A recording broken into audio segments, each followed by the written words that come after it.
Hey Pisces, I'm going to start your reading with a Starseed Oracle card, but disclaimer, I'm learning, this is a fairly new deck to me, and I'm learning that it's really hard to get a practical 3D reading out of these.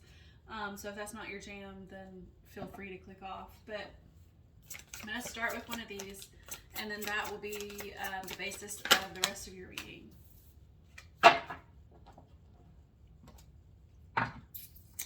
It says double mission. I got this for somebody yesterday, I think. One of the readings that came out yesterday. It says at the bottom of your card, Lightworker Starseed, serve the world by being you. Lightworker Starseeds are mission and purpose oriented. Many have the feeling that time's running out and that there's something they came here to do, create, or contribute. They're here to grow as souls individually, with an individual mission, and also to contribute to the planet in some action-oriented way, a collective mission. Their collective mission is often answered through a career calling or by devoting their life to something bigger. Until they remember their collective mission, it can feel as if something's missing or that they're forgetting something important. It's common for Lightworker Starseeds to feel that they're different, and they may carry soul memories of being visible or sharing their voice. As such, they may protect themselves by dimming their light in order to fit in or by spending time in some sort of closet, such as a spiritual closet. If you pull this card, you're being called to remember your collective mission and step into it more fully. You're being reminded that your role as a light worker is to light up the world with your presence. This doesn't have to be a great big thing or a decision you need to make. You also don't need to have a great big plan. If you resonate with being a light worker, all you need to do is work out what lights you up, your passions and joys, and keep doing that. When you trust and follow the simple path of the things that light you up and then lose yourself in the doing, you'll light up the world without even trying. Alright, so I'm going to start with this deck here and do a past, present, future spread, and then I'll clarify it, and then we'll get into it.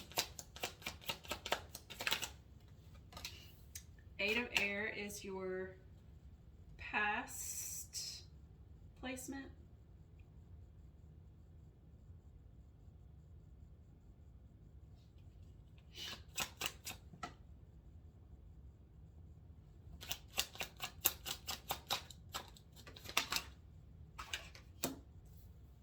Six of Water and Six of Air are your present in reverse. No, sorry, Eight of Water and Six of Air.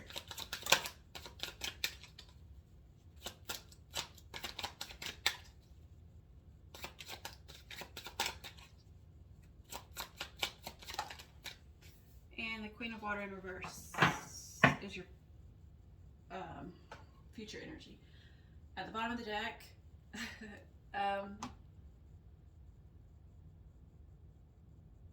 sorry, I'm thinking about the reading I just did for Aquarius.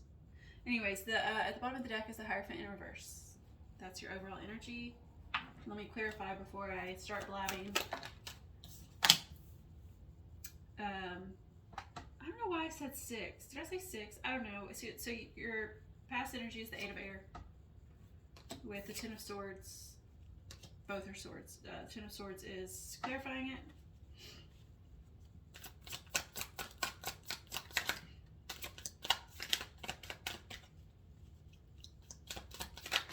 Ah! I'm not going to take all these. I'm just going to take the one that flipped, which is the Star.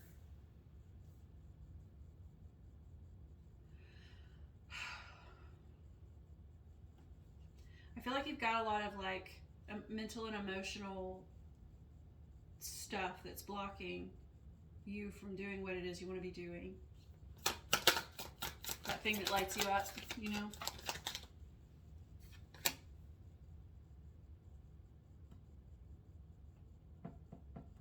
And it may have something to do with society as a whole, or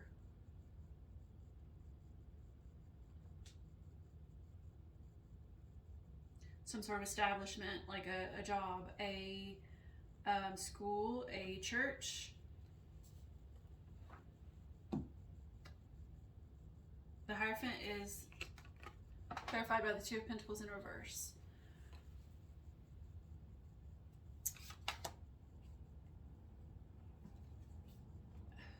It's almost, okay, so we've got here puppeting and juggling, right?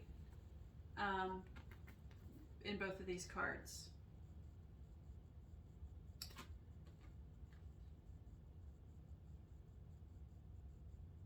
But this puppeteer, he's got a mask on, and then there's another mask up here. It's like he wears many masks.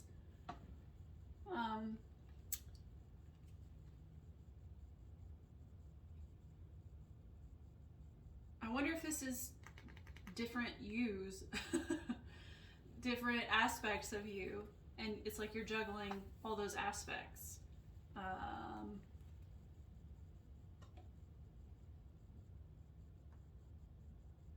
Oh, double mission. Serve the world by being you. Yeah, so you're, I don't want to say you're leading a double life. That's not what I mean by that at all, but it's got that feel to it, like there are many different sides to you. The real you is being resisted or blocked. I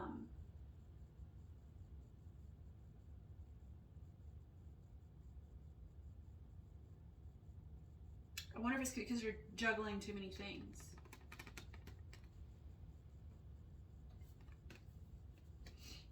We'll see. That's the overall energy I'm feeling right now, but we're gonna dive deeper and see what's going on here. So you have the Eight of Air.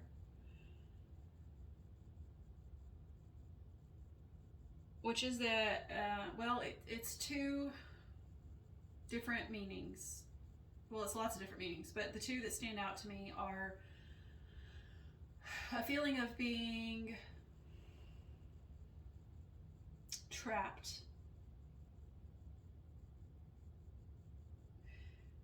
Trapped in the mental space.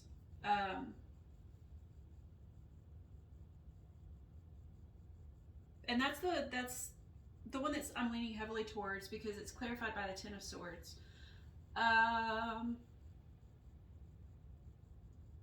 Something's got you feeling trapped, though. This is your past position. And it doesn't have to be in the mental space. It could be causing some mental anguish, okay? Whatever this trapped feeling is, it could be causing mental anguish. But you could be trapping yourself mentally, like by thought processes, right? Either of those could be the case here.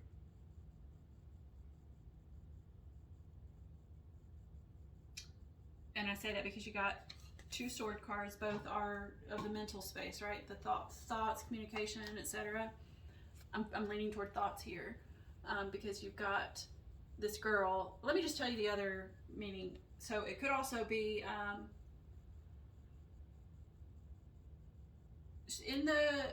even in this deck, she's got a blindfold on, but in the original depiction, there's a woman with a blindfold on, and she's surrounded by like a wall of swords, and she's loosely bound, as if she bound herself, right, with a rope, not a rope, a string.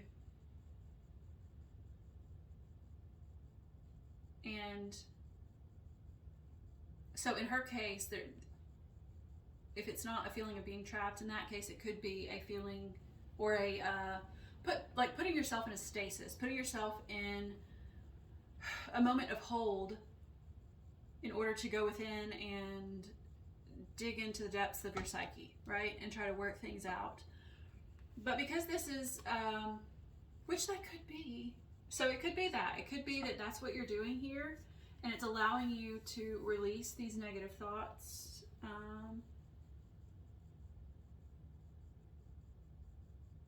In your past, that's what's... So yeah, it could be that. It could be that that's what you're doing now. You've put yourself in some sort of stasis, or your past, your recent past, and that's allowed you to release these negative thoughts. Or we go with the other interpretation, in that there's this feeling of being trapped, or was, past tense, this feeling of being trapped.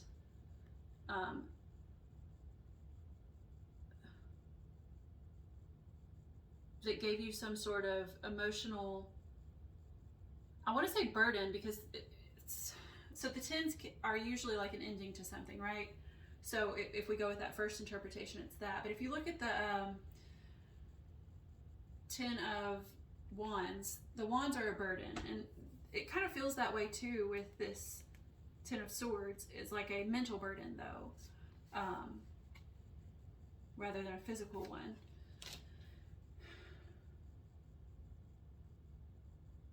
And so it could be that you have these, maybe like negative thought patterns, things that cause ruminations.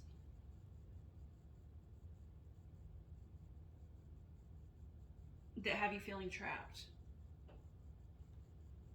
Now we'll see which, as we go along. I mean, I'm leaning towards that one because you got the Hierophant, the like wearing many masks, wearing many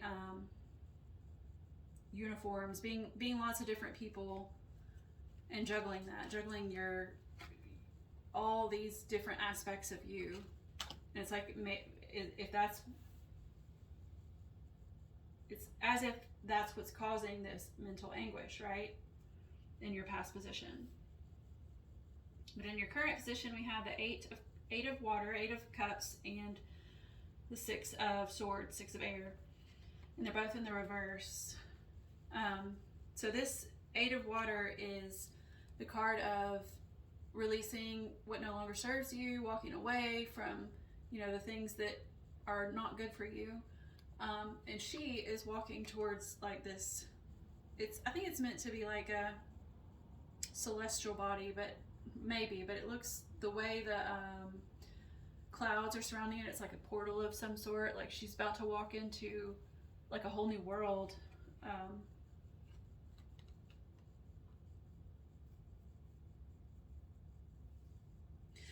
And this is the door she's going to walk through to get there. This is her like coming out. This is the other side. This is what's on the other side of that portal there. It's in the reverse though, but it's clarified by the star. And the star is like hopes, dreams, aspirations. It could also be like peace and harmony. And that's the peace and harmony is sort of what I'm feeling here. That's what this leads to. That's what this. That's what that portal with this door on the other side, this path on the other side of that door, I think that's what that's leading to, is peace and harmony and joy, which the star is not necessarily joy. That would be more the sun, but it's what it is alluding to is, peace and harmony and balance and all those joyous things. But I think that in your current energy, you're not going through that portal. You're not releasing whatever it is, which in this case, it might be these negative thought patterns over here. And you're not releasing that. You're not letting go of whatever it is. And because this 8 of water is it's a water card that implies emotions, right? And so I feel like whatever it is causing emotional upheaval, but you're not releasing it and walking through that portal in order to gain that peace.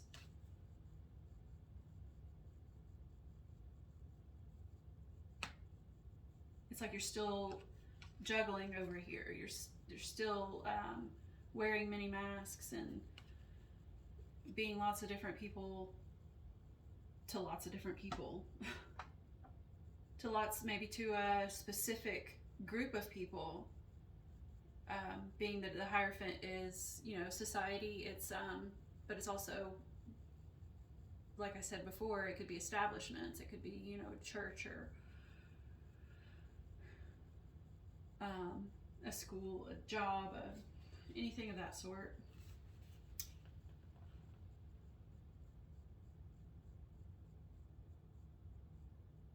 This last sentence here says, when you trust and follow the simple path of the things that light you up, and then lose yourself in the doing, you light up the world without even trying. And I think that's what you're being encouraged to do here in your present position, like to follow that path, right? Let go of those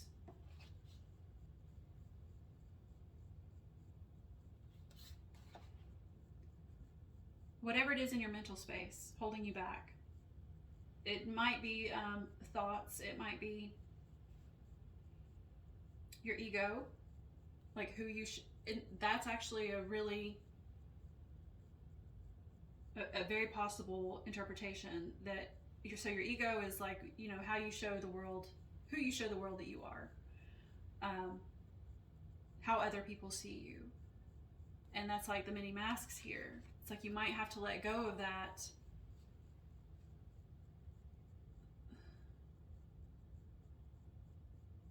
form of yourself, that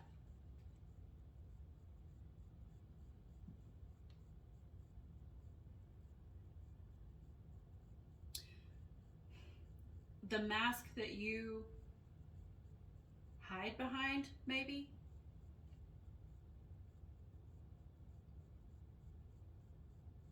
The two different yous, it's like there's two different yous here. You're juggling between back and forth between two different versions of you.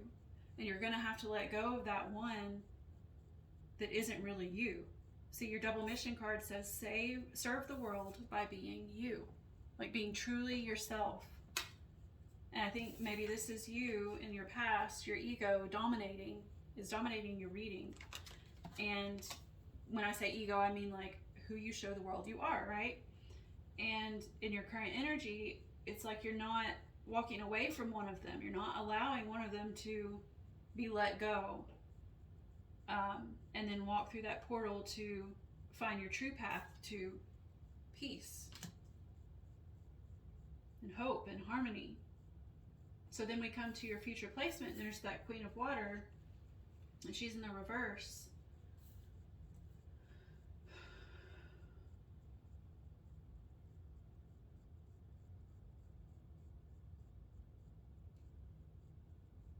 She's with the Devil in reverse. So in the future, it's like there's maybe a release of this negative, this toxic, I'm going to say toxic behavior, because when you do let your ego lead, sometimes that can cause toxicity. It can be a negative thing. It's not always, but I mean, ego sort of has a negative connotation to it, right?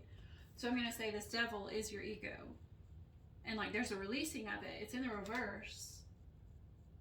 But it's clarifying the reversed Queen of Water. And the Queen of Cups she's got her emotions under control. She doesn't have it to the extent that the King does, but she's in control of herself. I mean, she's a queen, like she's a ruler, right? And so she takes care of herself. She takes care of, she nurtures her emotions. And I feel like this is where you're at in the future with all this, is yes, you've released that. You're finally, letting go of that ego side of you, the side that you want the world to see you as, but it's causing maybe some emotional instability with this Queen of Water. Maybe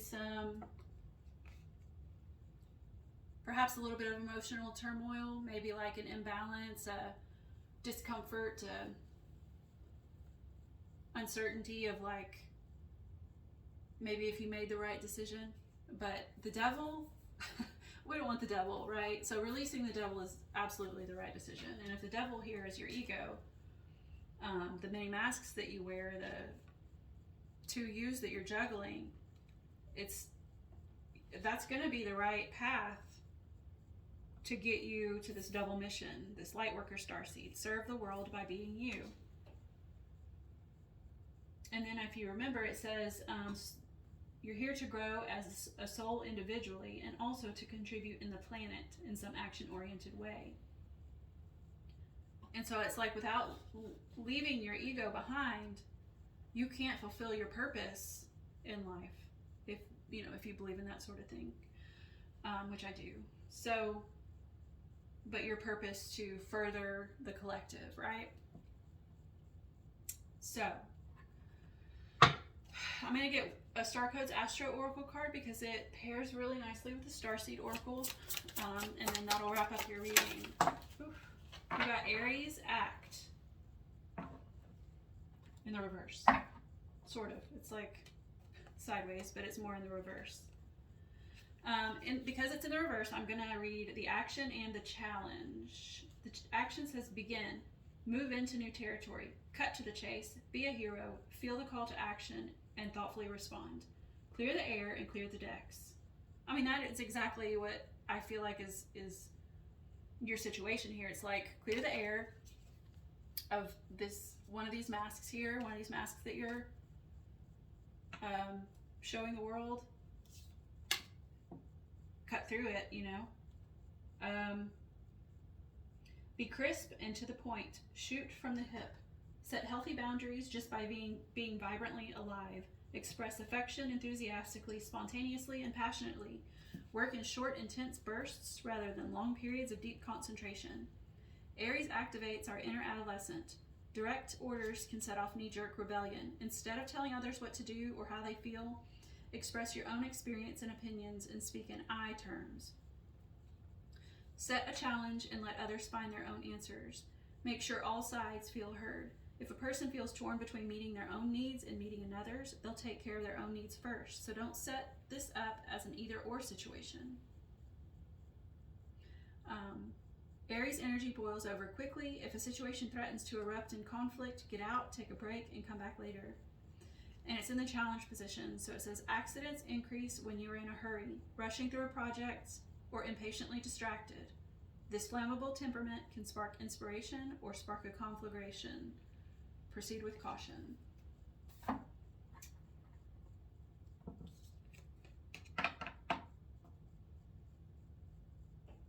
So it's telling you, obviously, to act, but without encroaching on others. I think that's kind of the gist of it. So anyways, I think that is the end of your reading. It made sense to me. I hope it made sense to you, and I hope to see you back next time. Bye.